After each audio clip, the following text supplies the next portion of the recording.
Thanks for having me, Carrie. I'll be thinking about these suggestions. No, it's been an awesome weekend. It always is. It's great to be here.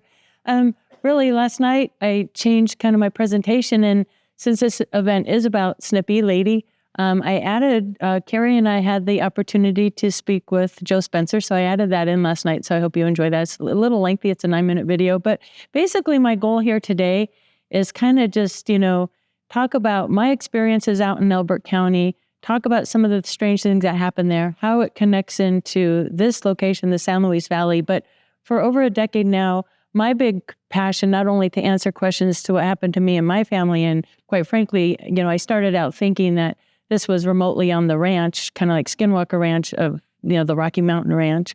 But really, I found it affects, I have a spreadsheet now of over 250 people all across Elbert County, from Franktown to Elizabeth to Kiowa to Simla to Rama. This whole area where the Palmer Divide is very unusual and across the valley here in the San Luis Valley. And what do these areas have in common? So that's kind of what this presentation is about. So we're just going to get started. We'll see if the clicker works. It doesn't. Okay. So I'm going to let Beyond Skinwalker, I did a little series called Beyond Skinwalker on History Channel, and they kind of give the backstory of my story, and I'll just let them tell you instead of me. So here we go. And we'll talk about what that experience was like for me. But, it's interesting when I got into kind of researching all the different events that happened out there.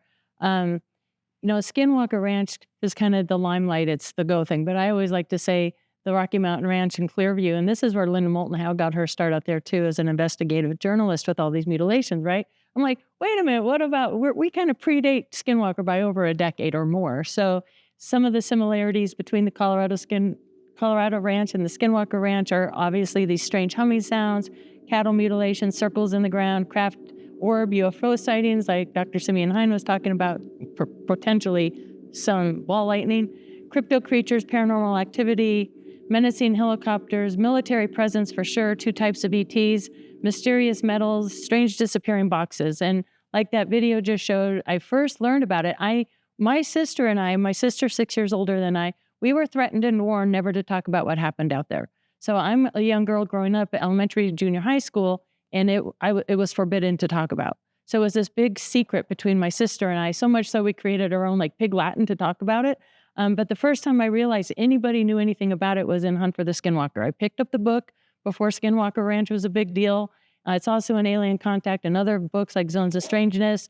And this is the first time I learned about Dr. Leo Sprinkle. I wrote him, he's old school, I wrote him an old letter, hey, is this a ranch? Because I knew the actual location, the names of the family, and on and on and on. And this was his letter back to me dated December 9th, 2013, saying, yes, this is the location, these are the people. And it was that very next weekend I drove there and got to be very close to Dr. Leo Sprinkle, and actually wrote a book. I got lost, and I went to the archives for selfish reasons to get all the reports on my location, but got lost in 70 boxes of people's letters from around the world. And I compiled a book called Letters of Love and Light about Dr. Leo Sprinkle, 40+ years of work in the field. But initially, the Rocky Mountain Ranch was dubbed the Clearview Ranch. The townspeople of Kiowa did not want publicity. They did not want investigations. They didn't want it to go public. So nobody really knew the location, and they called it Clearview. I took on the Rocky Mountain Ranch because History Channel, that's a bigger, broader audience. So now it's known as Rocky Mountain Ranch. But these are some early articles back in the day referring it to Clearview as close encounter capital of the U.S. Does one town have UFO monopoly, and so on and so forth. Now, John Schuessler, who is the head of the Mutual UFO Network, MUFON, learned of my connection to the ranch in Colorado, and he bestowed upon me the original briefing document from back in the 70s. And for me, this was a really cool thing, as you'll see later in the presentation. So many of my memories of things that my sister and I and the family experienced on the ranch, like that disembodied electronic voice that we'll get to here in a little while, were quoted in this document. And I'm on the phone calling my sister, and I'm calling my mom, you're not going to believe it's in the report, and how I remembered it. So it was really super neat for me. And instead of going through all the activity in that briefing document, because there was a lot, it's pretty thick, I just kind of made this little video that kind of shows some of the things that were reported at the ranch back in the 70s. So I'm just going to run this little thing here. Okay. So like I talked about, my sister and I were told not to talk about, and this came lieu of this disembodied electronic voice. And we're going to get into this more in depth because I think my big question has how much of this is Black access military projects out there doing phased arrays and laser technologies and messing with plasma ball technology and all that, and how much of this is actual paranormal in nature, UFOs and all the like. So that's kind of my whole mission really is to do this. But I didn't want to do a presentation without my sister's inclusion. So this is my sister talking about her experiences out there and the threat of not talking about what happened out there. Okay. I talked my sister into doing Beyond Skinwalker. We thought season 2, but her episode will now be season 3.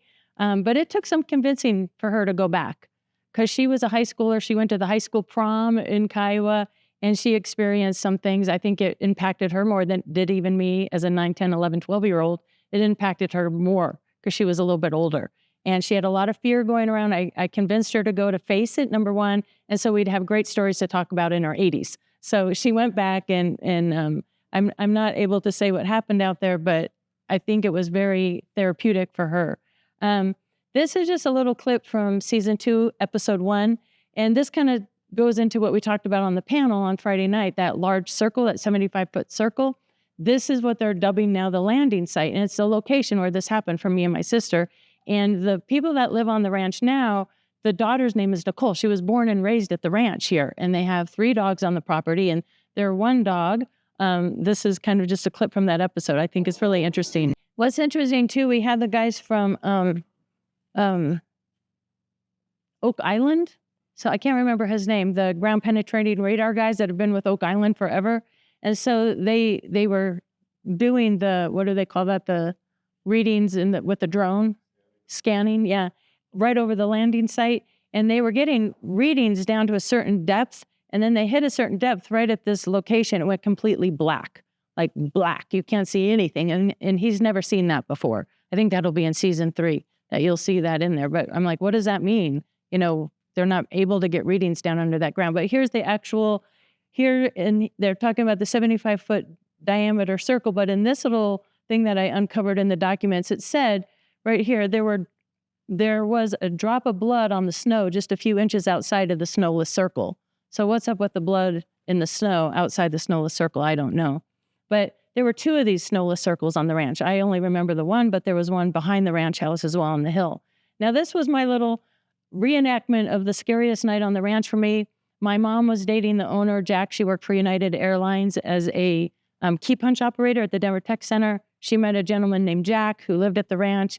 His husband or his wife, they were estranged and separated, was dating another gentleman who was Air Force, by the way. This location sat vacant for over 10 years, and we'll get into why that's important. But it was the boy's mother's birthday, so it was me, my sister, and the 3 boys hanging out in the rooms. The adults were playing board games, just like you would a normal weekend night. And when this hum sound started up, things would happen on the ranch. So the hum started, all the power in the house goes out. So this is what the hum sounded like to my memory. It was about that tone.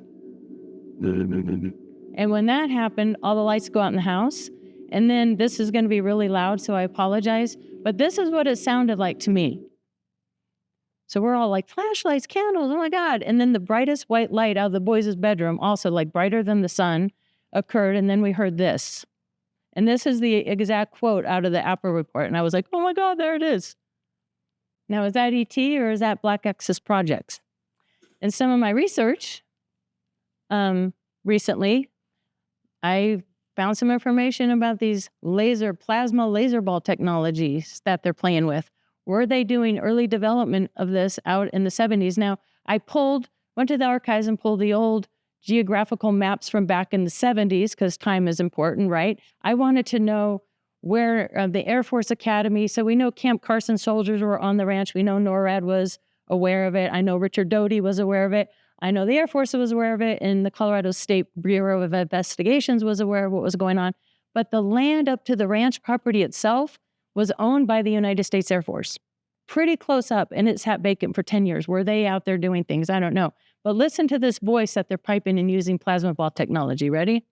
Is that what happened to us? I'm really leaning towards it was. I don't think it was, little green men. I think this is what was going on out there. And again, here's a little video. Are they testing fear? Like, why this town of Kiowa? Is there mass panic, mass hysteria going on? And then we have the mutilations going on at the same time in the blacked out helicopters. The whole town was arming themselves. Like, you didn't go up to anybody's house at night. Even the Cattlemen's Association had a $10,000 reward to find the people mutilating, the cattle and horse and dog, and they were afraid they were going to go to people next. So this kind of speaks to that. And there we have it. And now we're left with this big mystery. But some more data I found in Dr. Leo Sprinkle's archives. This is Dr. Leo Sprinkle's pen, but I wrote down what it said because sometimes his writing is hard to read. But basically it says, Bill Wall, the undersheriff, wants to talk to someone. He has seen ships going into the ground, boxes, mutilations being done. Nobody will talk, don't want investigation or publicity.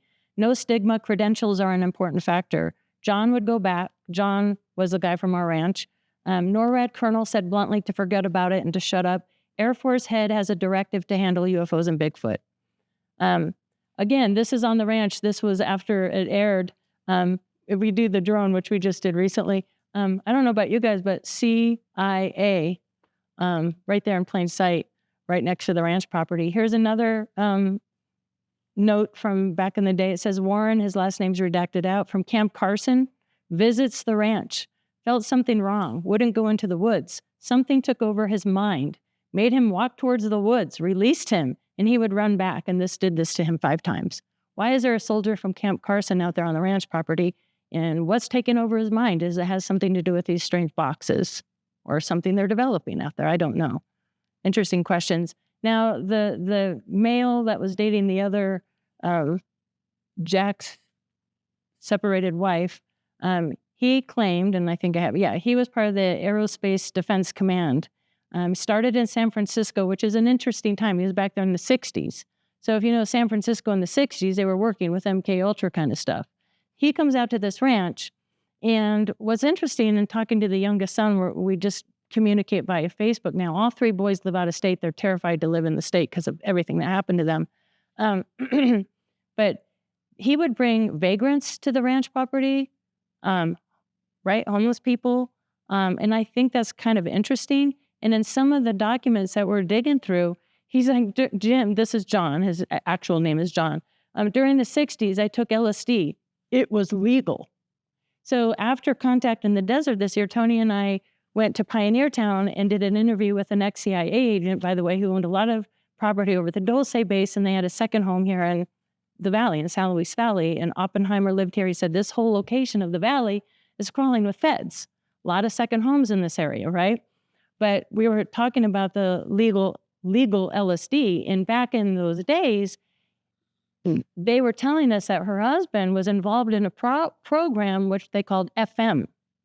And are the kids gone? Okay. It stands for freaking magic.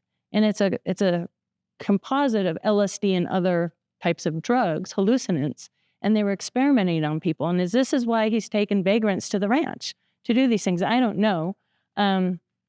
But I think that's pretty interesting. He said he was with the Air Defense Command, and we're trying to dig on this. I don't have a lot about it, but I want to learn more about John because I think he's an interesting player in all this.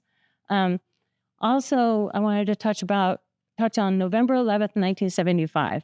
In the reports, and this is, it says that there were 2 interceptors in pursuit of a UFO at night over Elbert County. They were scrambled out of Buckley. They were 2 A-7Ds. And when I met Richard Doty, not that I trust anything Richard Doty says, but I saw him in Laughlin, and I asked him, A, were you aware of the ranch in the 70s in Colorado? He said he was. B, did you know about these 2 A-7Ds, these interceptors that crashed, and do you know anything about it? And he said that I should send a FOIA request to Malmstrom's mishaps office, which I did. This is what it said. It said, I also understand that 2 National Guard interceptors were up, redacted out, and went down while in pursuit of a UFO at night. So all of this was a little unnerving, so I decided I was going to stop my own inquiry. So I sent, and here's an article about it. I got this back in the mail, and it's interesting because a lot of it's redacted out, but the interesting things that I thought were important, one of the causes of the crash, it says the instructor pilot misidentified the rotating beacon of another aircraft as a student. So supposedly, this was an instructor and a student scrambled out of Buckley with 218 live rounds of ammunition on board, but they never ever, in all the and all this document identify this other aircraft. And then what's also interesting, it says, after sunset, Red Eye 32, the instructor, noted that 8 of his cockpit instrumentation lights were inoperative. The airspeed, the vertical velocity, the radar altimeter, the clock, the oil and fuel quantity, fuel flow, and turbine outlet temperatures. And so he used his utility light to light up his instrumentations. And then the rest, as you can see, is redacted out down there.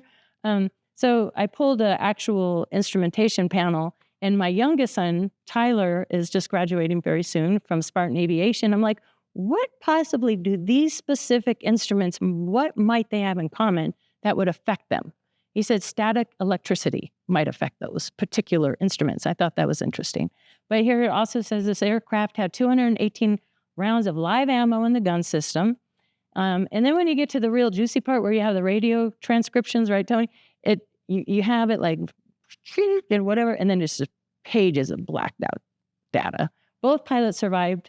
But what's interesting, I went to Dave Marler's, the National UFO Historical Records Center, which is getting a new home, and I recommend anybody who loves to research to go check them out.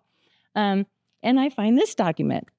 He actually had the National Enquirer article, Air Force Scrambled Jets to Intercept UFOs.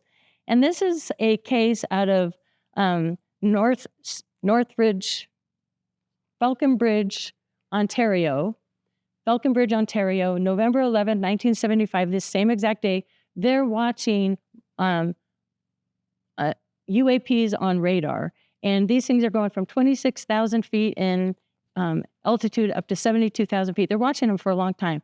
They're also being witnessed by ground personnel, police officers, the public, whatever. So they decide to scramble 2 F-106 Delta Darts out of Selfridge, Michigan, over the Great Lakes, right? So they admitted scrambling jets after UFOs. And this happened the same day as in Buckley, November 11, 1975. What also happened November 11, 1975, right after midnight? 12:06, Travis Walton was found that same day. So at contact, I'm talking to Travis. I'm like, oh my gosh, we're scrambling jets out of Buckley over UFOs. We're scrambling jets out of Falconbridge, and this happens. What else happens that same day? This is the article saying what time Travis was found in Snowflake. Get this. So what an interesting date that is, right? Oh my gosh, November 11, 1975, what was going on? I'm going to go ahead and skip that. That's a little clip from A Strange Harvest. This is an article I dug up of the big meeting they had in Elbert County with the sheriffs and what are we going to do about this widespread panic. Another interesting part of this puzzle, and I don't know if this is true here, are the blacked out helicopters. They're mostly like Bell helicopters that are seen around these mutilated animals. Some of them are chasing young girls at these ranches. There's articles about it. Helicopter menaces girls. And I asked Richard Doty again, take it with a grain of salt, what is that all about? He said, well, it's a distraction. It's a diversion. Pay attention to this while they're doing something else, which maybe makes sense to me. But there was a great study done on this called The Choppers and the Choppers. I didn't put all the data in here just for time's sake, but they really did a deep dive on this, like the months of the year that the helicopters were more prevalent, day or night, and so on and so forth. It's a really good study. If you guys, anybody wants to read this, I have the PDF of it. I can share it with you. And so what's going on with all these ranches, with all these different types of activities? I looked at a lot of the different high strangeness locations. This is a magnetic anomaly map of the United States.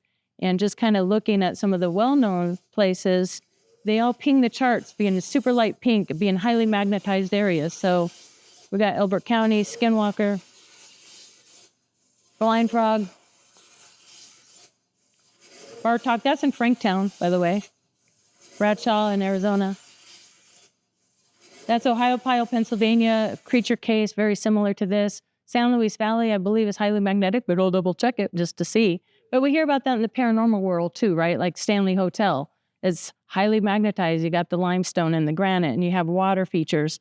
Also, I think it's interesting. I kind of mapped out where Kiowa is in Elbert County. The Palmer Divide runs right through it. And with the humming sounds in the wind, we have strange weather anomalies over the Palmer Divide, right? Most of our tornadoes are on the east side of I-25, very few in the Rocky Mountains. So is that some of the hum noises? In the report, it says that these hum noises would pick up during high winds. So maybe some of that is, just the Palmer Divide bringing in the winds or whatever.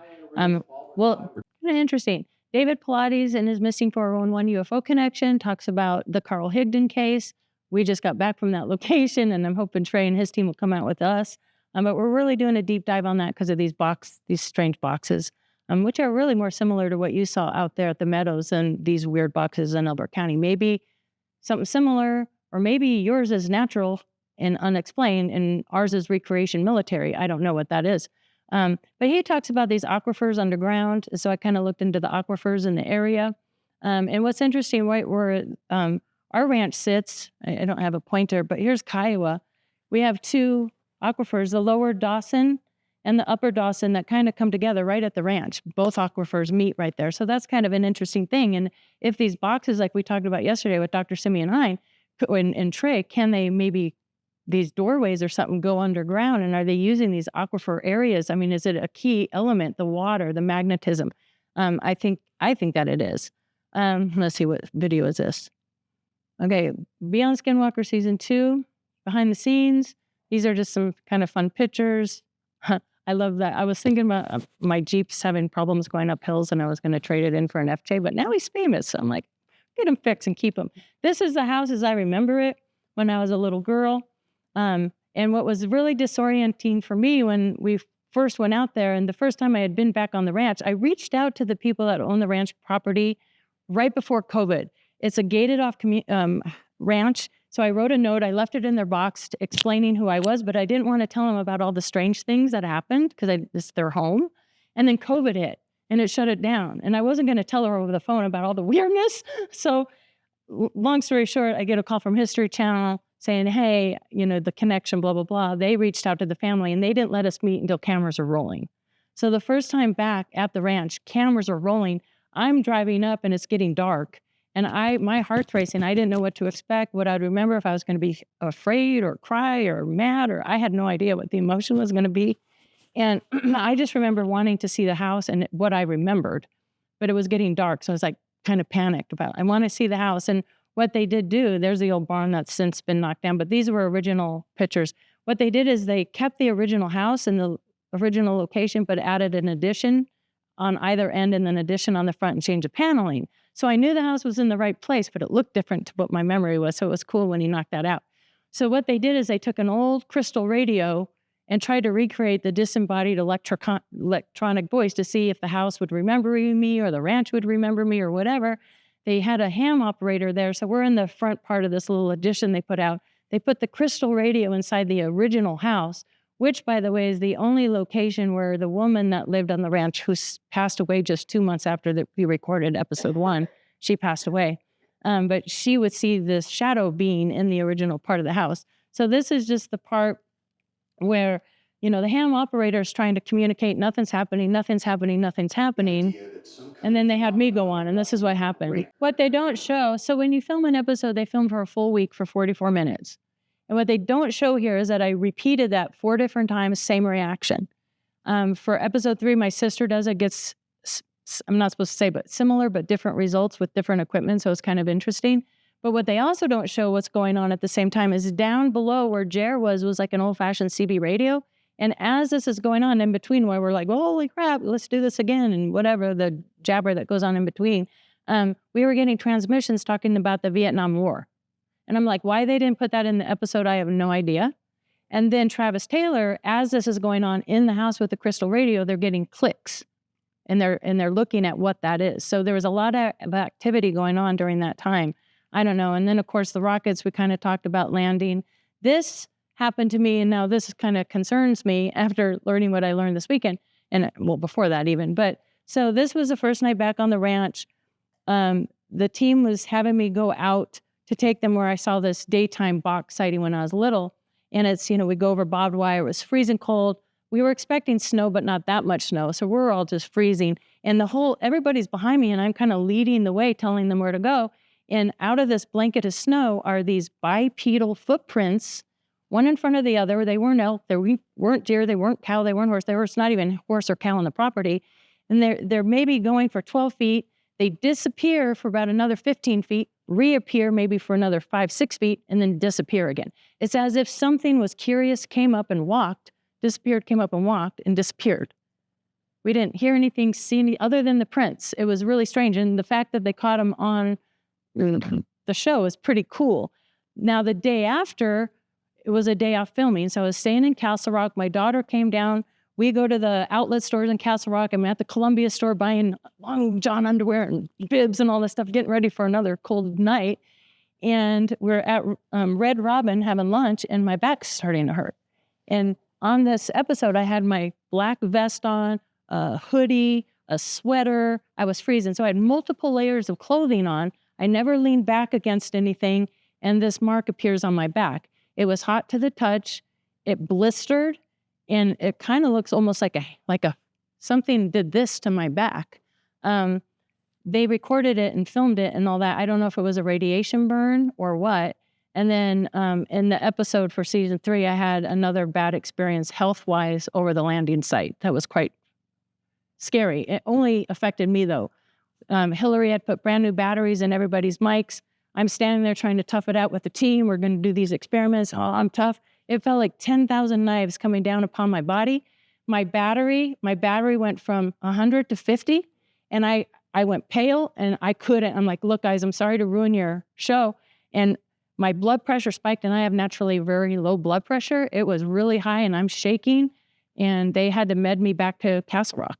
And from the time that Andy walked me back from, or was it Paul? I can't remember if it was Paul or Andy. I think it was Paul, walked me back from the landing site to the barn, which isn't that far. My battery went from 50 to nothing, and everybody else's was fine. So was I targeted? I don't know. But it was really scary. Another thing we're looking at are these connected people. This is a group of folks. We have Linda Moulton Howe, Bob Bigelow. We have Dr. Greer here. Leo Sprinkle was involved. Hal Putoff, John Mack. What are these guys doing? They're out here. Kit Green, Russell Targ. The remote viewing program. These are pictures from Mount Wilson Ranch, and Bob Bigelow, as we know, owned both Skinwalker Ranch and the Mount Wilson Ranch.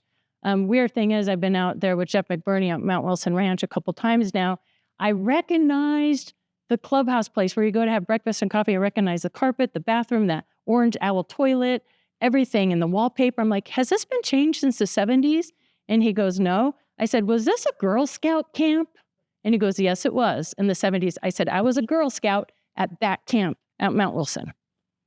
I'm almost positive of it. And it was a Mormon Girl Scout. It was kind of a Mormon Girl Scout campy thing. And at that very time, my mom was friends with the Mormons on the corner, and I was friends with their daughter. And I just think it's weird that I was perhaps there at the Girl Scout camp at Mount Wilson. So it's kind of weird. Here we are at Mount Wilson. Another thing interesting, there's this cave there, and he talks about tunneling underground. And that's another thing reported at Rocky Mountain Ranch, where these bangs and sounds from underground, were they digging underground? But he's like in the back of this cave, and he says it sounds like a maglev train running underneath of him, and like the cave is hollow. So here's Tony knocking on the cave.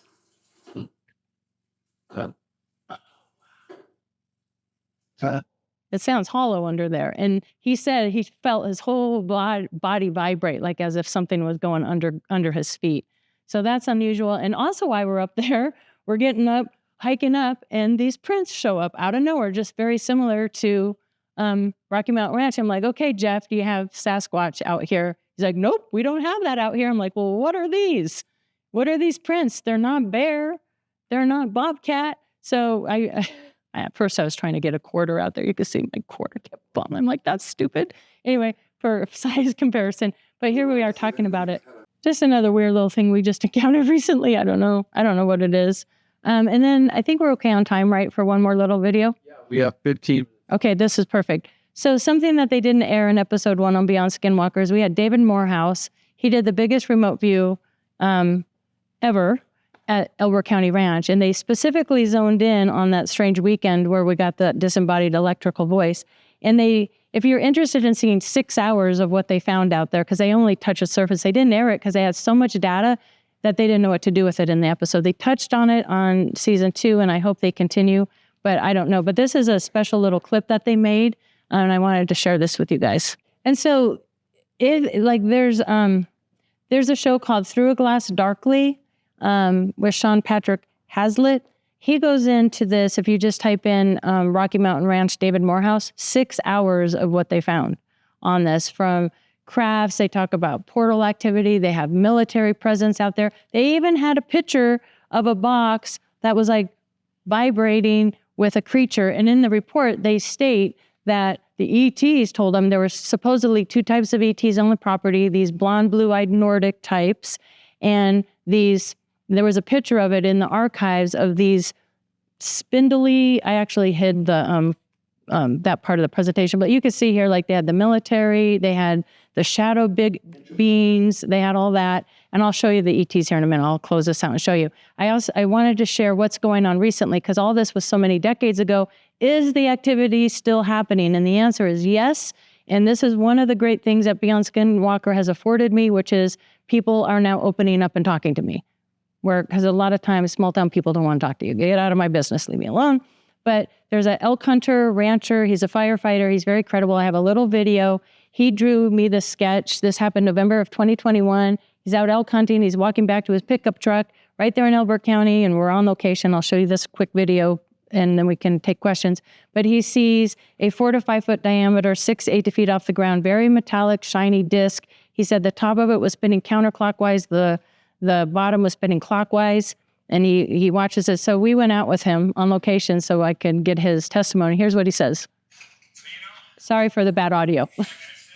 So we ended up walking back up to that site. And what's interesting, you get back behind that brush, and it's a big open space, kind of like the landing site circle, and there's an elk trail right through it, right? And then it gets like Fangun Forest in the back, where it gets really dense and thick. I'm like, this would be a perfect place for something to come down and pick up elk, just like in Carl Higdon. Elk. What's with the elk? I mean, we talk about horse mutilations and cattle mutilations, but what about elk and deer and just, rabbit? I mean, are they coming down? I don't know. Is it the military? Is it ball lightning? That's why I answer the question so vaguely, because truly I'm left with a possibility of all 3 things happening. I don't think it's an either or answer. I think some of it is military. I think some of it is paranormal in nature, and I don't know. This is another interview I just did with Carl. He's in his 90s. He had a lot of articles back in the day. I pulled a lot of names from the articles to go interview. And he's a very religious man, so he has a tough time going to UFOs and aliens. He thought the blacked out helicopters were men and women coming back from, or mostly men at that time, coming back from Vietnam War, and they were bored, so they're flying around menacing people in strange helicopters. I'm like, I don't think so, Carl. But what's fascinating about Carl, he still owns cattle up in Woodland Park, Colorado. And so for 3 4th of Julys in a row, he had mutilations in Woodland Park on the 4th of July. So guess what we did on 4th of July this last year? Yeah, we're like, okay, this is a really good place to go skywatch or whatever. We did see some anomalies, but maybe that might be a annual thing. We go to Woodland Park on 4th of July. They don't light off fireworks anymore up there in the mountains. So what else do we have to do but to see if we can capture something? But he's still getting mutilations. And there's another woman that is a neighbor to Sean, the guy in the video, who just recently, last year, had another mutilated cow. And he was a prize bull, over $5,000. She said they check on him twice a day. Beautiful animal. She checked on it in the morning. The afternoon, it was completely mutilated. So have the photos of that one as well. So they're still happening. And what's interesting, too, there's a guy named John Malone. He owns most of the land, or does own the most land in this country. Very wealthy man, John Malone. His permanent residence is in Elizabeth in Elbert County. He has hundreds, if not thousands, of heads of cattle. Has John Malone ever experienced a mutilation? No. I find that interesting. But yet you have these small ranches that are.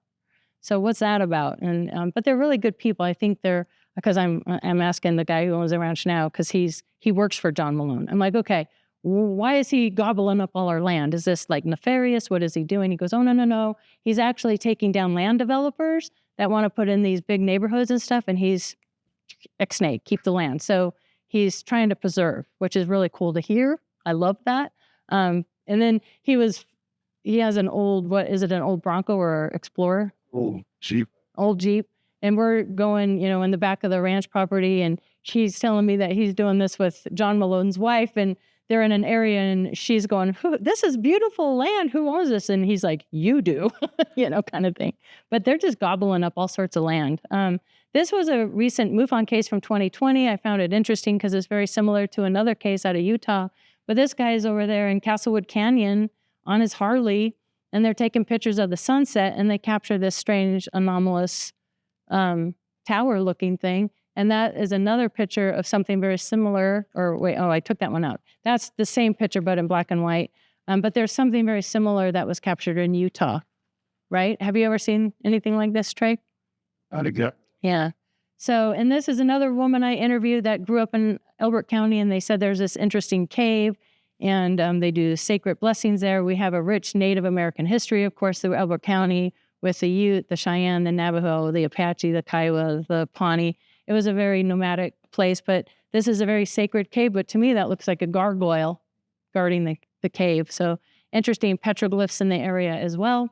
And that's really it. If you want to learn more about me, RockyMountainRanchResearch.org or katiepaige.net. And thank you.